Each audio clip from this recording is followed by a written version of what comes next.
ఇక దేశవ్యాప్తంగా బీజేపీ హవా కొనసాగుతోంది. వెస్ట్ బెంగాల్లో చూసుకుంటే కూడా బీజేపీ మరి ముందంజలో దూసుకుపోతోంది. అదేవిధంగా చూసుకుంటే ఇక పుదుచ్చేరి, అస్సోంలో కూడా బీజేపీ తన హవాను కొనసాగిస్తోంది. దీనికి సంబంధించి మనతో పాటు మాట్లాడడానికి అమర్నాథ్ గారు ఉన్నారు, బీజేపీ నేత. నమస్తే అండి అమర్నాథ్ గారు. నమస్కారం అండి. నమస్తే. ఎస్ అమర్నాథ్ గారు, చెప్పండి మీ అభిప్రాయం ఏ విధంగా ఉంది? ముఖ్యంగా శుభాకాంక్షలు మీకు. ధన్యవాదాలు. బీజేపీ ఇప్పుడు ముందంజలో దూసుకుని వెళ్తోంది. ముఖ్యంగా చూసుకుంటే ఇప్పుడు ప్రజెంట్ అయితే కూడా వెస్ట్ బెంగాల్లో అసలు దీదీని ఢీకొట్టే పార్టీ అంటే బీజేపీకి అంత ప్రజాదరణ ఉన్నా కూడా దీదీని ఢీకొట్టడం అనేది ఒక పెద్ద టాస్క్ గానే భావించారు ఇంతకు ముందు కూడా. కానీ ఇప్పుడు చూసుకుంటే బీజేపీ ఆధిక్యంలో కొనసాగుతోంది. సో మీ అభిప్రాయం ఏంటి? 100% అండి. ముఖ్యంగా మనం చూసుకుంటే గత 15 సంవత్సరాల నుంచి వెస్ట్ బెంగాల్ ప్రజలు చాలా విసుగు చెందారు. యాక్చువల్గా ఏంటంటే అక్కడ విపరీతమైన అవినీతి, హత్య రాజకీయాలు, అసలు హిందువులకైతే అసలు భద్రత లేదు, మహిళలకు భద్రత లేదు. 2021 ఎలక్షన్స్ తర్వాత ఎంత ఘోరమైన పరిస్థితులు ఉన్నాయంటే మా భారతీయ జనతా పార్టీ ఒక కార్యకర్తను నిర్దాక్షిణ్యంగా చంపి ఆయన భార్యను మానభంగం చేసిన సంఘటనలు మనం చూసాం. అదేవిధంగా రీసెంట్ కూడా ఒక మెడికో మీద ఎంత దమనకాండ, ఎంత ఒక యువతి మీద ఎంత ఘోరమైన అత్యాచారం జరిగింది అని మనం అందరం చూసాం.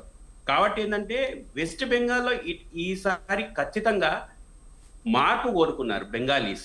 రెండో విషయము, అక్కడ అసలు ఏమాత్రం అభివృద్ధి లేదు.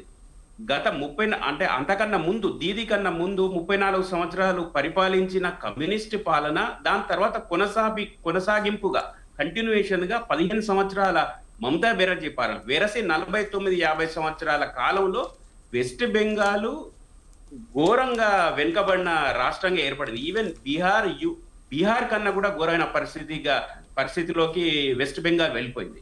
వాస్తవానికి వెస్ట్ బెంగాల్ ఒక అద్భుతమైన రాష్ట్రం అండి. అది ఇటు నార్త్ ఈస్ట్ కు మెయిన్ ల్యాండ్, భారతదేశానికి మధ్యలో ఒక మంచి మానవ వనరులు, అదేవిధంగా సహజంగా ప్రకృతి వనరులు ఉన్న రాష్ట్రం. అలాంటి రాష్ట్రము ఈ ఈ దుష్ట పరిపాలన కారణంగా ఏమిటంటే ఈ 15 సంవత్సరాల పరిపాలన, అంతకన్నా ముందు కమ్యూనిస్టుల పరిపాలన కారణంగా పూర్తిగా వెనుకబడిపోయింది. అదేవిధంగా మీరు 2011 హలో చెప్పండి అమర్నాథ్ గారు, వినిపిస్తుంది, మాట్లాడండి. అదేవిధంగా 2011లో మీకు నానో ఇండస్ట్రీ ఏర్పాటు చేయడానికి టాటా వాళ్ళు నందిగ్రామ్కు వెళ్ళినప్పుడు అక్కడ బుద్ధదేవ్ భట్టాచార్య సీఎం గా ఉన్నప్పుడు దానిని వ్యతిరేకించి ప్రజా ఉద్యమంగా మార్చుకొని మమతా బెనర్జీ అదొక ఎన్నికల స్టంట్ గా ఏర్పాటు చేసుకొని 2011లో అధికారంలోకి వచ్చింది. తత్ఫలితంగా నానో ఫ్యాక్టరీ గుజరాత్ కు వెళ్ళిపోయింది. గుజరాత్ అద్భుతమైన ఇండస్ట్రియలైజేషన్ అయింది, గుజరాత్ లో పారిశ్రామిక చెందింది అక్కడ. అదే వెస్ట్ బెంగాల్లో ఇప్పుడు 15 సంవత్సరాల నుంచి ఐటీ ఇండస్ట్రీస్ లేవు, మామూలు ఇండస్ట్రీస్ లేవు, అగ్రికల్చర్ సెక్టర్ వెనుకబడింది. అంటే ప్రతి సెక్టర్ లో వెనుకబాటుతనం కారణంగా ఏమిటంటే అక్కడి ప్రజలందరూ కూడా వలసబాట పట్టారు. ఈసారి కనుక ఎలక్షన్ లో చూసుకుంటే 30 సంవత్సరాల వయసు లోపు ఉన్న యువతీ యువకులు పెద్ద ఎత్తున, మనకు హైదరాబాద్ నుంచి అయితే ఏమిటి, విశాఖపట్నం అయితే ఏంటి, అట్లాగే మీకు సదరన్ స్టేట్స్ లో మిగతా రిమైనింగ్, ఈవెన్ బాంబే నుంచి రిమైనింగ్ ఆల్ స్టేట్స్ నుంచి కూడా అక్కడ ఓటు వేయడానికి వెస్ట్ బెంగాల్కి వెళ్ళి వాళ్ళ ఓటు హక్కును వినియోగించుకొని బీజేపీ అధికారంలోకి వస్తేనే మళ్ళీ వెస్ట్ బెంగాల్ అనేది అభివృద్ధి చెందుతుంది, మాలాంటి వాళ్ళకు భద్రత ఉంటుందని పూర్తి విశ్వాసంతో మోదీ గారి నాయకత్వం మీద, అట్లాగే భారతీయ జనతా పార్టీ మీద అభిమానంతో ఈసారి పెద్ద ఎత్తున ప్రజలు 92% ఓటింగ్ జరిగింది. కాబట్టి ఏంటంటే ఇవాళ వెస్ట్ బెంగాల్లో మేము అధికారం చేపట్టబోతున్నాం. ఇదొక శుభ పరిణామం వెస్ట్ బెంగాల్. ఓకే, అదేవిధంగా ఇప్పుడు చూసుకుంటే 2 చోట్ల రీపోలింగ్ కు బీజేపీ డిమాండ్ చేసింది ఈసీని. సో దానికి కూడా ఎన్నికలు నిర్వహించే అవకాశం ఉంది. అప్పుడు రీపోలింగ్ జరిగితే కూడా మళ్ళీ బీజేపీ అక్కడ ఆధిక్యంలో కొనసాగే అవకాశం ఉందంటారా? 100%. ఇంకోటి ఒక కాన్స్టిట్యుయెన్సీ కూడా నాకు తెలిసి ఫాల్తా అని అనుకుంటాను, ఫాల్తా ఒక కాన్స్టిట్యుయెన్సీ 21వ తారీఖు అక్కడ ఎన్నిక జరగబోతోంది. ఓకే, ఇంకా పూర్తి ఫలితాలు వచ్చిన తర్వాత ఓటు మార్జిన్, తర్వాత ఏ ప్రాంతాల్లో మేము గెలిచామనేది పూర్తి పోస్ట్ మార్టం చేసుకుంటాము. కాకపోతే ఏంటంటే ఈసారి మాత్రం ప్రజలు ఖచ్చితంగా మార్పు కోరుతున్నారు 100%. విపరీతమైన ఇంతకుముందు శారదా చీట్స్ స్కామ్ కానీ, మిగతా హత్య రాజకీయాలు కానీ చాలా అంటే అభద్రతా భావానికి లోనయ్యారు. ఈసారి కూడా ఈ డూ ఆర్ డై అని, అంటే చావో రేవో అన్న స్థితిలోనే వెస్ట్ బెంగాల్ ప్రజలందరూ కూడా పెద్ద ఎత్తున క్యూ కట్టి బీజేపీకి ఓటు వేశారు. ఎస్ సో అదే విధంగా ఈ చెప్పండి.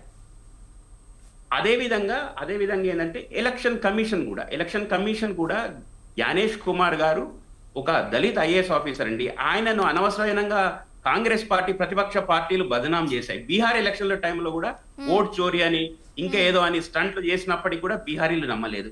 ఈసారి వెస్ట్ బెంగాల్ కూడా వాళ్ళ టిఎంసి రాజ్యసభ ఎంపీ ఒబెరాయ్ వెళ్ళి ఎలక్షన్ కమిషన్ ముందు ఏదో అనవసరం పిచ్చి కూతలు కూస్తే ఆయన గెట్ లాస్ట్ అని చెప్పారు. ఎందుకంటే వీళ్ళు బేట్లేస్ అలిగేషన్ ఈవెన్ సుప్రీంకోర్టు కూడా రిజెక్ట్ చేసింది, కోర్టు కూడా రిజెక్ట్ చేసింది. ఈసారి ఎలక్షన్ కమిషన్ ఈ రోజు కౌంటింగ్ అప్పుడు కూడా 77 మంది ఐజీ స్థాయి ఐపీఎస్ ఆఫీసర్లను పెట్టి తర్వాత ప్రతి రెండో రౌండ్ కు మైక్రో అబ్జర్వర్లను పెట్టి ఇవాళ ఎలక్షన్ కౌంటింగ్ ప్రక్రియ చేపిస్తుందంటే ఇవాళ ఎంత శాంతియుతంగా జరిగిందనేది మీరు అర్థం చేసుకోవచ్చు.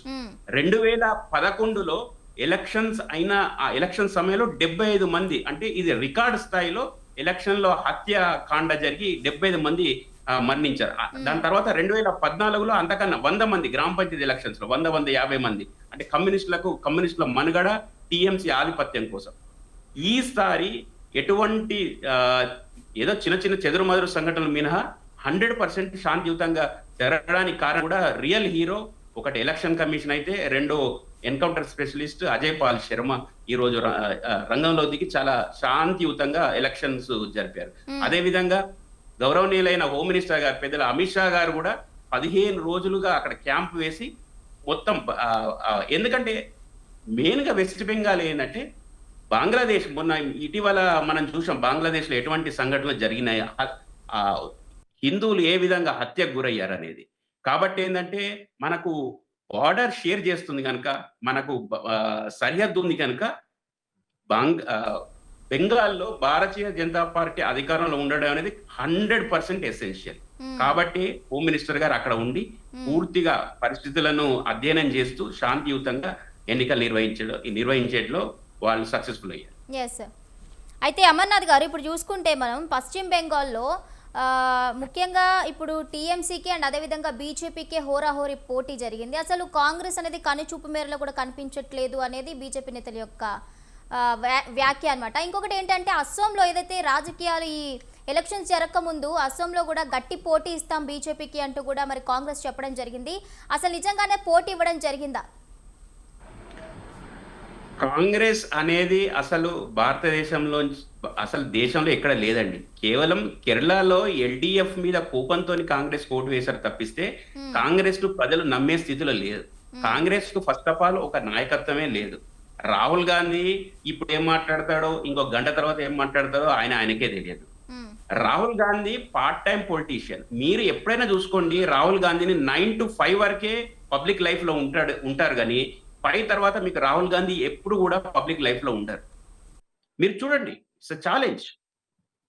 ఎలక్షన్స్ తర్వాత ఆయన ఎక్కడికో మళ్ళీ ఒక టూర్ కు వెళ్తారు, రెస్ట్ తీసుకోవడానికి వెళ్తారు తప్పిస్తే దాని మీద మళ్ళీ అంటే ఏం జరిగింది, ఎలా జరిగింది, ఏం చెయ్యాలి అనే దాని మీద ఎప్పుడు కూడా పోస్ట్ మార్టం చేసుకొని ఒక స్ట్రాటజికల్ గా వెళ్ళి అసలు లీడర్షిప్ క్వాలిటీస్ బై డిఫాల్ట్ వాళ్ళ ముత్తాత, వాళ్ళ నాయనమ్మ, వాళ్ళ నాన్న ప్రధానమంత్రులు ఉన్నారు కనుక ఆ ఫ్యామిలీలో పుట్టాడు కనుక ఆయన ఒక లీడర్ అయితే తప్పిస్తే కాంగ్రెస్ పార్టీని నడిపించే క్షమత, ఆ కెపాసిటీ కానీ అంత సత్తా కానీ రాహుల్ గాంధీ లేదు.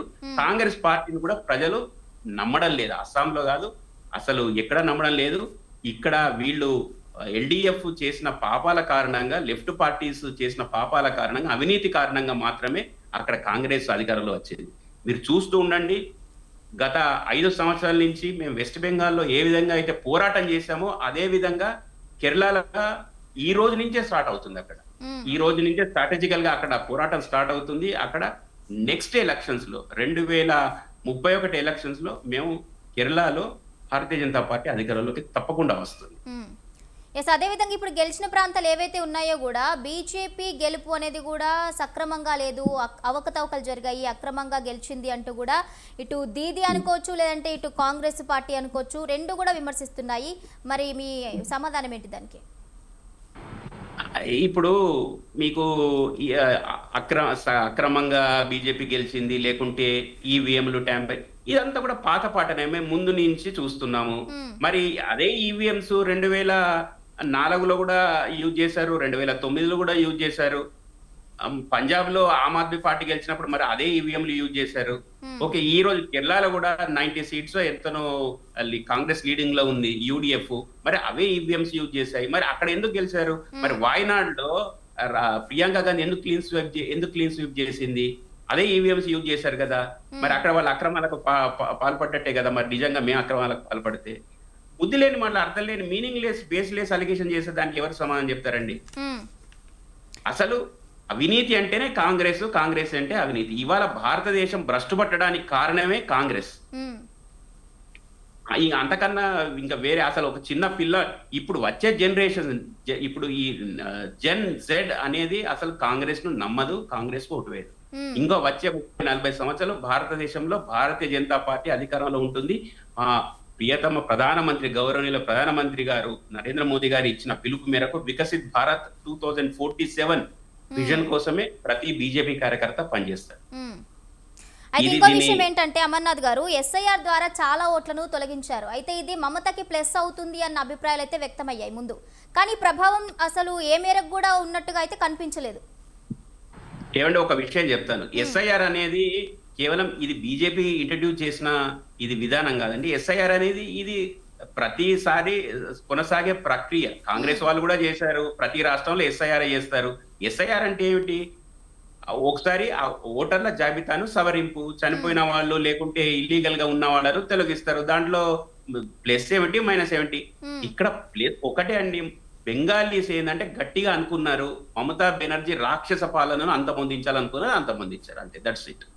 దాంట్లో ఎటువంటి అనుమానం లేదు. మమతా బెనర్జీ దాష్టిక పాలన, తాలిబాన్ల కన్నా ఎక్కువగా క్రూరమైన పరిపాలన ఇవాళ ఆమె తర్వాత ఆమె మేనల్లుడు అభిషేక్ బెనర్జీ వీళ్ళందరూ కూడా ఆహ్, ఎంత ఘోరమైన అసలు లా అండ్ ఆర్డరే లేదండి. హ్మ్. 2019లో I was the incharge for Rashbehari and Bhabanipur. Bhabanipur is the home turf of Mamata Banerjee. Mamata hmm. Banerjee అధికార నివాసం కూడా అక్కడే ఉంటుంది.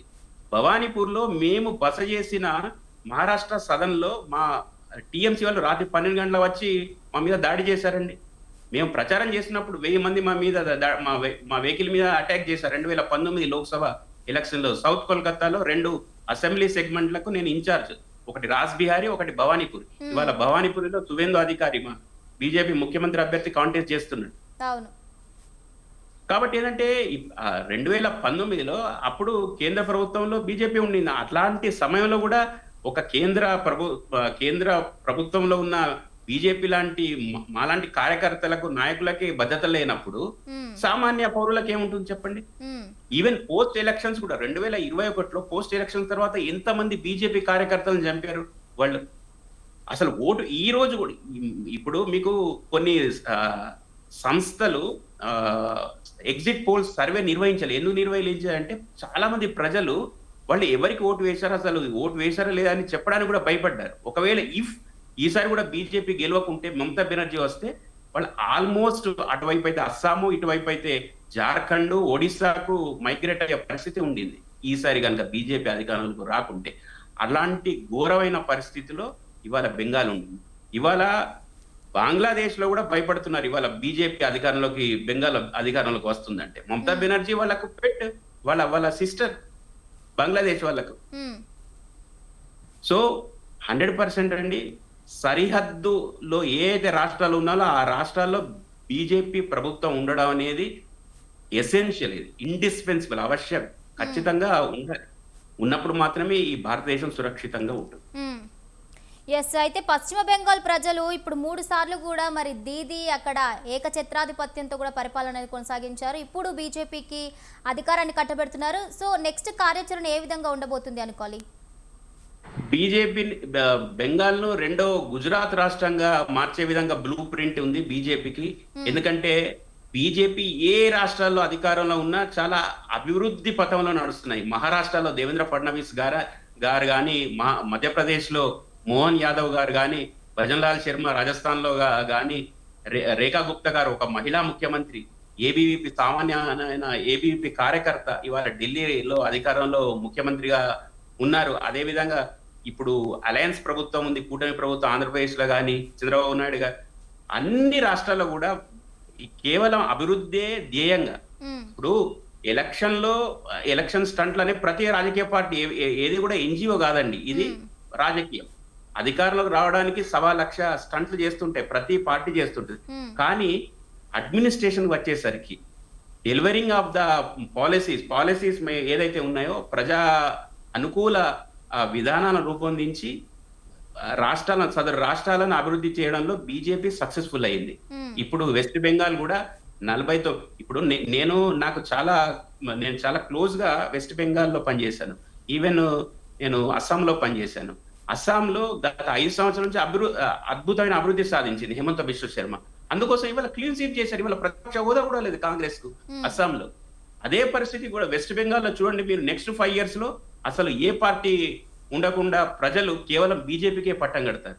ఉమ్, సో అలాంటి మంచి విజన్ ఉంది. ఈవెన్ కోల్కతా కూడా హిస్టారికల్ గా it's a beautiful and it's a great city. దాన్ని చాలా నెగ్లెక్ట్ చేశారు ఇప్పుడున్న కమ్యూనిస్ట్ పార్టీలు కానీ, ఇప్పుడు ఉన్న టీఎంసీ, ఇప్పటి వరకు అధికారంలో ఉన్న టీఎంసీ కానీ. ఉమ్, అక్కడ ప్రజలు కూడా చాలా ఇంటలెక్చువల్స్ వెస్ట్ బెంగాలీస్. మీకు ఎప్పుడో వాళ్ళు మీరు చూసుకుంటే స్వామి వివేకానంద, సుభాష్ చంద్రబోస్, రామకృష్ణ పరహంస, సురేంద్రనాథ్ బెనర్జీ, సరోజిని నాయుడు గారు, all are the West Bengalis are by DNA they are very very great intellectuals. Um. So అలాంటి రాష్ట్రాన్ని వీళ్ళు కేవలం ఆ సంకుచిత భావాలతోని ఈ రాష్ట్రాన్ని వాళ్ళు నెగ్లెక్ట్ చేశారు. ఓకే, అదేవిధంగా చూసుకుంటే ఇప్పుడు ఫలితాలు వెలువడక ముందే కూడా మనం ఎగ్జిట్ పోల్స్ ఫలితాలు అనేవి కూడా చూడడం జరిగింది. ఎస్, అయితే కొన్ని Yes. ఎగ్జిట్ పోల్స్ అయితే కూడా మరి మళ్ళీ దీదీ అధికారంలోకి వస్తుంది అని కూడా కొన్ని వెల్లడించాయి. అని మరికొన్ని చూసుకుంటే కూడా బీజేపీ సార్ ఖచ్చితంగా వెస్ట్ బెంగాల్లో తన ఆధిక్యాన్ని ప్రదర్శిస్తుందని కూడా కొన్ని ఎగ్జిట్ పోల్స్ చెప్పాయి. కానీ ఇంత Yes. ఆధిక్యంతో ఇంత తేడాతో వస్తుందని మాత్రం ఎవరు ఊహించలేదు. మీరు అనుకున్నారా ఈ విజయం ఈ విధంగా ఖాయమవుతుంది అని? 100% అనుకున్నానండి. 100%. నేను చాలా మంది నా మిత్రులతో కూడా నేను చెప్పాను. ఈవెన్ టీఎంసీలో కూడా నాకు కొంతమంది మిత్రులు ఉన్నారు. వాళ్ళు కూడా చాలా మంది నల్లేరు అని అడగా దీది 100% గెలుస్తుందని చెప్పాను. నేను అవి ఊరుకున్నాను. ఈవెన్ అంటే దాదాపు 5-6 సంస్థలు నేను తెలిసి ఎగ్జిట్ పోల్స్ దాదాపు 7-8 సంస్థలు వెల్లడించినాయి. దాంట్లో ఒక 2 సంస్థలు తప్పించి మిగతా చాణక్య కానీ మిగతా 5-6 సంస్థలు 100% బీజేపీకి ఎడ్జ్ ఇచ్చాయి. తర్వాత బంపర్ మెజారిటీతో కూడా బీజేపీ గెలుస్తుందని చెప్పాయి. ఈవెన్ సగటు బెంగాలీస్ లో కూడా అభిప్రాయం ఉండింది. ఇప్పుడు నేను నార్త్ బంగాల్లో నా మిత్రులు చాలా మంది ఉన్నారు. వాళ్ళు సీనియర్ జర్నలిస్టులు కూడా పనిచేస్తారు. తారా న్యూస్ అని ఒకటి ఉంటుంది, దానికి ఆయన రిప్రజెంటేటివ్.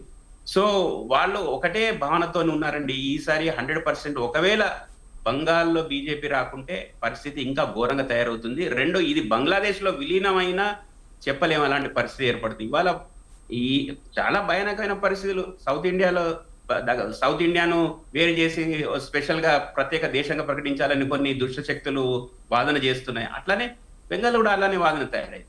గ్రాడ్యువల్ గా Bharatiya Janata party over night లో ఎప్పుడు కూడా అధికారంలోకి రాలేదు. 1980లో భారతీయ జనతా పార్టీ స్థాపన చేసిన తర్వాత కేవలం 2 సీట్లే గెలిచింది.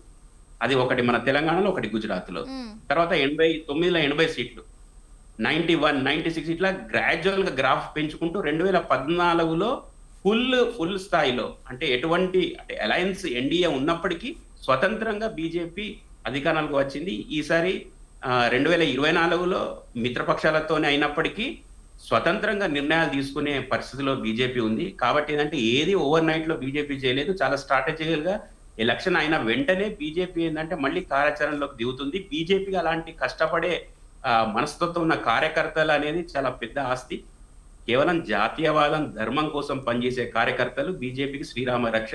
ఆ విధంగా మా నాయకులు కానీ కార్యకర్తలు కానీ ఉన్నారు కనుక, దేశం గురించి ఆలోచిస్తారు కనుక బీజేపీ ఏ రాష్ట్రంలో అయినా అధికారం చేపట్టడం అనేది అంత అసాధ్యమైన పరిస్థితి ఏమి కాదు.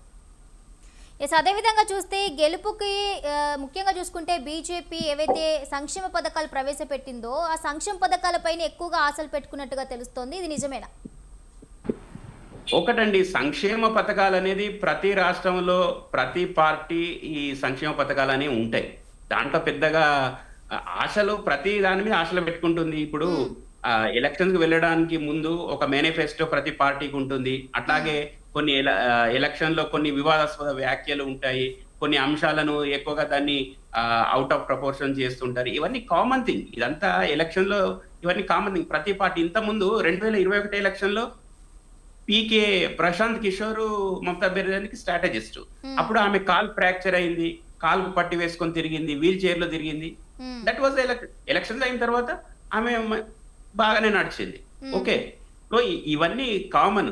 ఇప్పుడు అంటే అదొక ఎలక్షన్ ప్రజాస్వామ్యంలో స్ట్రాటజీ అంటారా? ఇప్పుడు మీరు చెప్పింది ఒక ఏదండి ఎలక్షన్ కి ముందు స్ట్రాటజీ అంటారా? ప్రశాంత్ మమతా కిషోర్ బెన్ స్ట్రాటజీ అన్నారు అండి, అదే అదే అంతే విధంగా అంతే మమత. అంతే అంతే ఆమె అప్పుడు ఆ, భావోద్వేగాలను బాగా రెచ్చగొట్టింది. ఓకే. బాగా అంటే అప్పుడు ఆ, ఆ, బెంగాల్ అస్మిత అని, బెంగాల్ ప్రైడ్ అని, ఇప్పుడు కూడా ఈ ఎలక్షన్ లో కూడా బీజేపీ వస్తే కనుక ఇక్కడ వాళ్ళు బెంగాలీస్ ట్రెడిషనల్ గా వాళ్ళు ఎక్కువగా నాన్ వెజ్ కన్జ్యూమ్ చేస్తారు. ఉమ్, ఓకే. మెయిన్ గా ఫిష్ తింటారు, తర్వాత చికెన్ మటన్ తింటుంటారు. ఒకవేళ బెంగాల్లో బీజేపీ అధికారంలోకి వస్తే కనుక మనను చేపలు తిననీయరు, తర్వాత మనను నాన్ వెజ్ కన్జ్యూమ్ చేయనివ్వరు అని ఒక ప్రచారం చేసింది. అయినా ప్రజలు నమ్మలేదు. ఉమ్, అసలు ఫుడ్ హ్యాబిట్స్ లోకి ఎందుకు వెళ్తుందండి ఒక ప్రభుత్వము? ప్రజలు వాళ్ళ వాళ్ళ ఇష్టానుసారంగా వాళ్ళ డైట్ ఉంటుంది తప్పిస్తే ఉమ్, ఆ ప్రజలు నమ్మలేదు అది.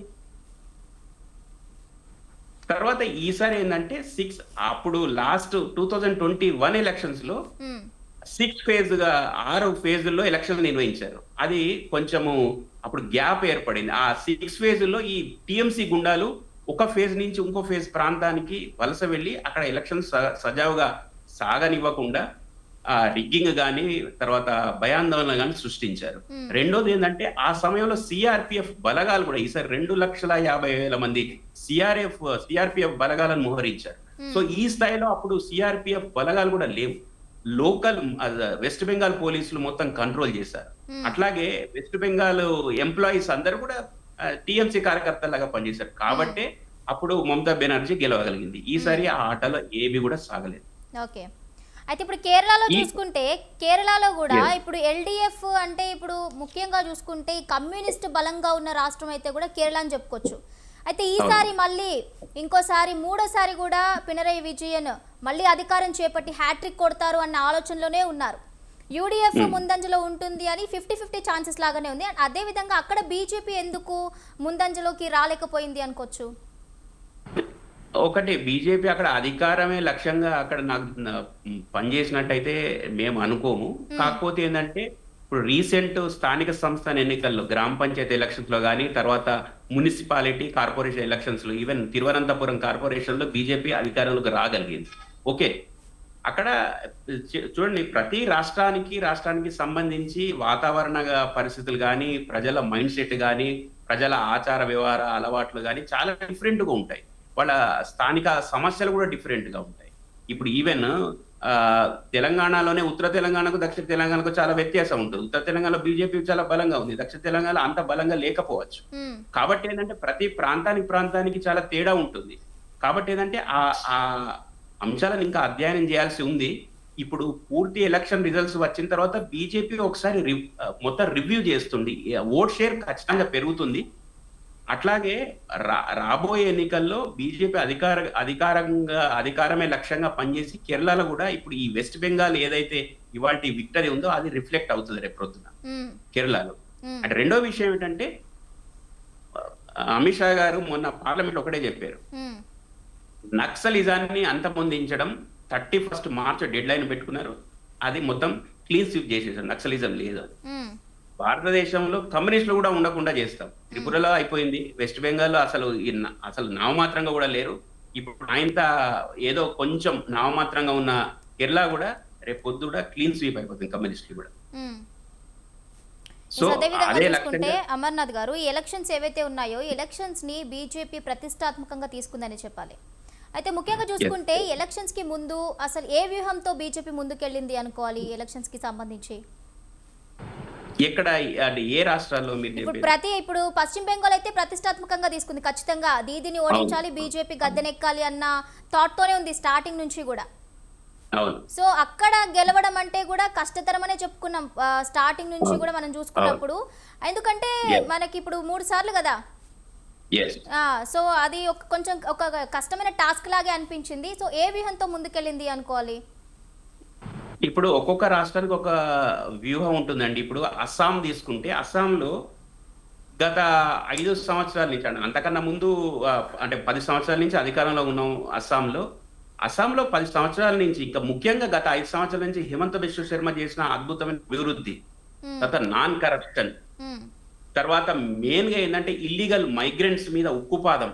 ఉమ్, సో ఇవన్నీ కూడా అస్సామీలకు ఒక సేఫ్టీ, ఒక భద్రత అనేది కల్పించాడు హిమంత బిశ్వ శర్మ. హిమంత బిశ్వ శర్మ అసలు మొత్తం నార్త్ ఈస్ట్ కంట్రోల్ చేశారు. ఆయన సీఎం అయినప్పటి నుంచి ఆల్మోస్ట్ 7 నార్త్ ఈస్ట్ ఈశాన్య రాష్ట్రాల్లో అద్భుతమైన ఆ, పార్టీ పరంగా అయినా, తర్వాత మిగతా డెవలప్మెంట్ ఇన్ఫ్రాస్ట్రక్చర్ పరంగా అయినా అభివృద్ధి చెందింది. అస్సాం చాలా అభివృద్ధి చెందింది ఇన్ఫ్రాస్ట్రక్చర్ గా. ఓకే, అందుకోసం అస్సామీస్ ఫుల్ ఫ్లెడ్జ్డ్ గా ఉమ్, 90, నాకు తెలిసి ఇప్పటి వరకు ట్రెండ్ చూస్తే 90 అవుట్ ఆఫ్ 126, 98, 99 సీట్స్ లో బీజేపీ లీడింగ్ లో ఉంది. ఓకే, సో అదొక వ్యూహం అభివృద్ధి, ఓకే. అంటే సస్టైనబుల్ ఇది అభివృద్ధిని ఇంకా కొనసాగించాలని ఒకటి. సెకండ్, వెస్ట్ బెంగాల్ చూసుకుంటే మీరు ఖచ్చితంగా ఇక్కడ లా అండ్ ఆర్డర్ ఒకటి, కరప్షన్ రెండు, తర్వాత హిందువులకు భద్రత లేకపోవడం, సగటు హిందువుకు భద్రత లేకపోవడం అనేది వ్యూహం. తర్వాత అభివృద్ధి చేస్తామనేది, ఖచ్చితంగా అభివృద్ధి చేస్తామని బెంగాలీస్ చూస్తున్నారు కదా. ఇప్పుడు మైగ్రేట్ అయిన యంగ్స్టర్స్ అందరు కూడా మీకు తెలంగాణ, మీకు సౌత్ స్టేట్స్ కు వచ్చిన, లేకపోతే మీకు మహారాష్ట్రకు వచ్చిన, ఇక్కడ బాంబేలో కూడా చాలా మంది బెంగాలీస్ ఉన్నారు. సో వాళ్ళందరూ చూస్తున్నారు ఎక్కడెక్కడైతే బీజేపీ పాలిత రాష్ట్రాల్లో, ఈవెన్ గుజరాత్ లో వాళ్ళ ముందు ఉన్న నానో ఫ్యాక్టరీని తీసుకుపోయి అక్కడ గుజరాత్ కు వెళ్ళిపోయిందంటే, ఇవాళ అక్కడ ఇండస్ట్రీ అయి ఉంటే కనుక ఎంత ఎంప్లాయ్మెంట్ జనరేట్ అయ్యేది ఉండేది. అసలు ఇప్పుడు ఇండస్ట్రీస్ ఏమున్నాయని చెప్పండి అక్కడ వెస్ట్ బెంగాల్లో. ఓన్లీ గవర్నమెంట్, అంటే గవర్నమెంట్ రిక్రూట్మెంట్స్ తప్ప అసలు ప్రైవేట్ రిక్రూట్మెంట్స్ లేనే లేవు. ఈవెన్ అక్కడ హాస్పిటల్స్ కూడా సరిగా లేవు. ఇప్పుడే జస్ట్ కొన్ని అంటే డిబేట్ లో రాకముందే మా సీనియర్ ఒక బీజేపీ లీడర్ ఉంటాడు, వాళ్ళ వాళ్ళ పాప ట్రీట్మెంట్ గురించి నాకు హైదరాబాద్ లో కానీ బాంబేలో కానీ హెల్ప్ కావాలి అంటే ఏ స్థితిలో ఉంది చూడండి. ఒకప్పుడు ఒక వెలువెలిగిన వెస్ట్ బెంగాల్, ఒక కోల్కతా సిటీ, ఇవాళ ఎంత ఘోరంగా ఉంది చూడండి. అంటే ఇప్పుడు బీజేపీ సారథ్యంలో వెస్ట్ బెంగాల్ ముందంజలో కొనసాగుతుంది అంటారా, అభివృద్ధి పదంలో కొనసాగుతుంది అంటారా? 100% ఇవాళ నార్త్ ఈస్ట్ కు way of gate way of లాగా అస్సాం స్టేట్ ఎట్లయితే డెవలప్ చేశామో, అదే విధంగా నార్త్ ఈస్ట్ కు గేట్ వే లాంటిది. ఇప్పుడు తూర్పు భారతదేశానికి ఒక ద్వార ముఖం లాని వెస్ట్ బెంగాల్ ను అద్భుతమైన అభివృద్ధిలో ఇప్పుడు తీసుకుపోబోతున్నాము. రేపు పొద్దున ఎవరు ముఖ్యమంత్రి, శుభేందు అధికారి మోస్ట్ ప్రాబబ్లీ ముఖ్యమంత్రి ఆయననే ఉండే అవకాశాలు ఉన్నాయి ఎక్కువ వరకు. సో ఆయన కూడా చాలా అద్భుతంగా ఫైటింగ్ చేశారు. ఇక్కడ చాలా మంది ఉన్నారండి. అసలు ఫస్ట్ హీరో అంటే వెస్ట్ బెంగాల్ ప్రజలు బీజేపీని నమ్మారు, బీజేపీ పట్ల పూర్తి నమ్మకాన్ని వాళ్ళు వ్యక్తం చేశారు కనుక ఫస్ట్ వాళ్ళు హీరోలు. తర్వాత ఎలక్షన్ కమిషన్, తర్వాత అమిత్ షా గారు, మోదీ గారు వాళ్ళు హీరోలు. అట్లాగే మా ఆర్గనైజేషన్ పరంగా సునీల్ బన్సల్ గారు చాలా స్ట్రాటజికల్ గా ఆర్గనైజేషన్ ను బిల్డప్ చేశారు. ప్రతి సామాన్య కార్యకర్త నుంచి మొదలుకుంటే ప్రధానమంత్రి వరకు అందరు కూడా వెస్ట్ బెంగాల్లో బీజేపీని తీసుకురావాలనే కృత నిశ్చయంతో పనిచేశారు. అది ఇవాళ ఆ అమ్మవారు కాళీమాత అనుగ్రహంతో, అక్కడ కామాఖ్య మాత అనుగ్రహంతో మాకు అద్భుతమైన విజయం ఈ రెండు రాష్ట్రాల్లో వచ్చింది. ఓకే, అయితే పశ్చిమ బెంగాల్లో ఇప్పుడు ముఖ్యంగా ఎటువంటి అంశాలపై ఎక్కువగా దృష్టి సారించే అవకాశం కనిపిస్తోంది? అభివృద్ధికి సంబంధించి కానివ్వండి, ఏ విధంగా అయినా కూడా సంక్షేమానికి సంబంధించి కానివ్వండి. ఇప్పుడు వెస్ట్ బెంగాల్ ఫస్ట్ ఏంటంటే ఇన్ఫ్రాస్ట్రక్చర్ డెవలప్మెంట్ ఒకటి, అట్లా అంటే జీరో కరప్షన్ ఒకటి, ఇన్ఫ్రాస్ట్రక్చర్ డెవలప్మెంట్, తర్వాత యూత్ కు ఎంప్లాయ్మెంట్ క్రియేషన్ ఒకటి, లా అండ్ ఆర్డర్ సిచ్యువేషన్ ఒకటి, అట్లాగే మీకు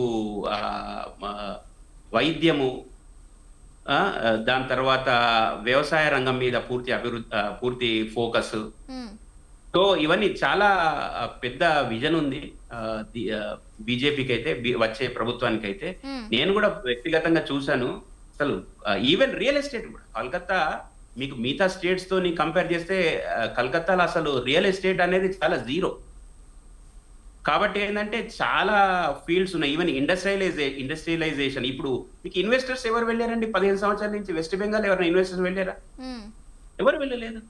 చిన్న చిన్న రాష్ట్రాలకు వెళ్ళారు కానీ, ఈవెన్ ఛత్తీస్గఢ్ లాంటి రాష్ట్రానికి, చిన్న రాష్ట్రము, అలాంటి ఛత్తీస్గఢ్ కూడా వెళ్ళారు కానీ వెస్ట్ బెంగాల్కి ఎవరు వెళ్ళారు ఇన్వెస్టర్స్. సో ఎందుకు? లా అండ్ ఆర్డర్ సిచ్యువేషన్ బాగాలేదు, ప్రభుత్వం బాగాలేదు, భరోసా ఇవ్వలేదు.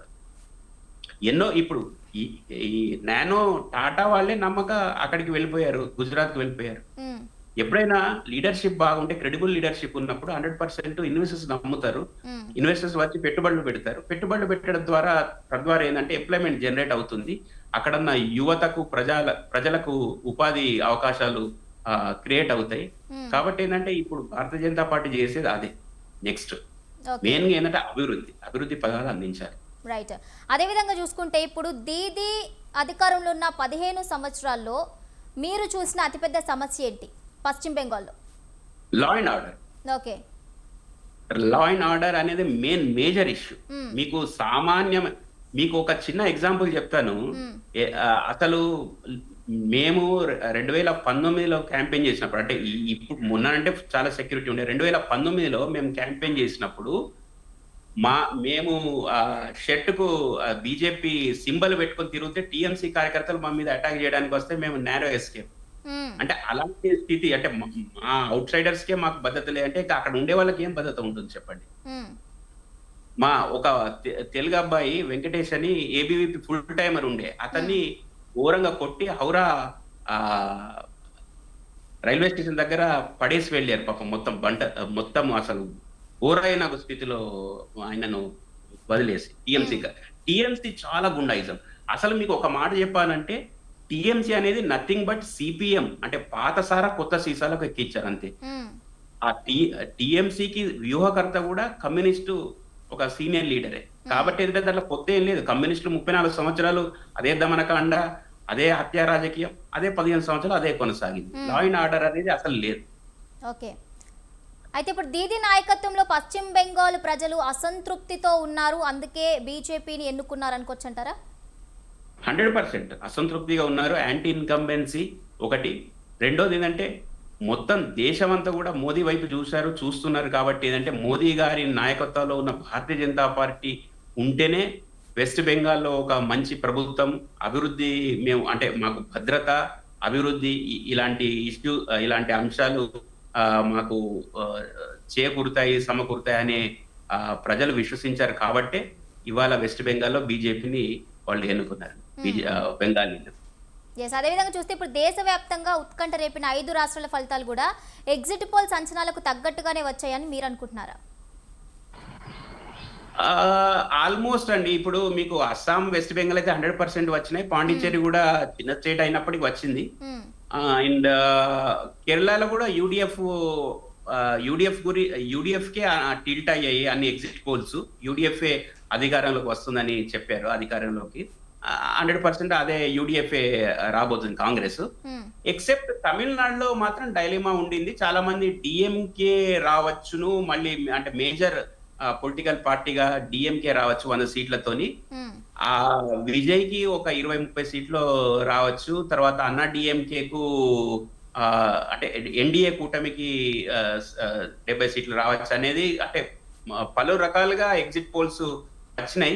ఎక్కువ వరకు అయితే డీఎంకే వస్తుంది, మళ్ళీ స్టాలిన్ ముఖ్యమంత్రి అవుతాడు అని చాలా వరకు ఇది చేశాయి. కాకపోతే ఏంటంటే తమిళ ప్రజలు మాత్రం మరి విజయ్ మీద ఎక్కువగా భరోసా పెట్టారు. ఎందుకంటే మరి ఇన్ని రోజులు డీఎంకే పరిపాలన చూసారు, అన్నా డీఎంకే పరిపాలన చూసారు. ఉమ్, ఇప్పుడు ఒక ఎంజీఆర్, మరొక జయలలిత లాగా ఆయన కూడా ఒక నటుడు, ఒక సినీ ఫీల్డ్ నుంచి వచ్చిన వ్యక్తి కనుక తమిళ ప్రజలు ఆయన మీద పూర్తి విశ్వాసం పెట్టారు.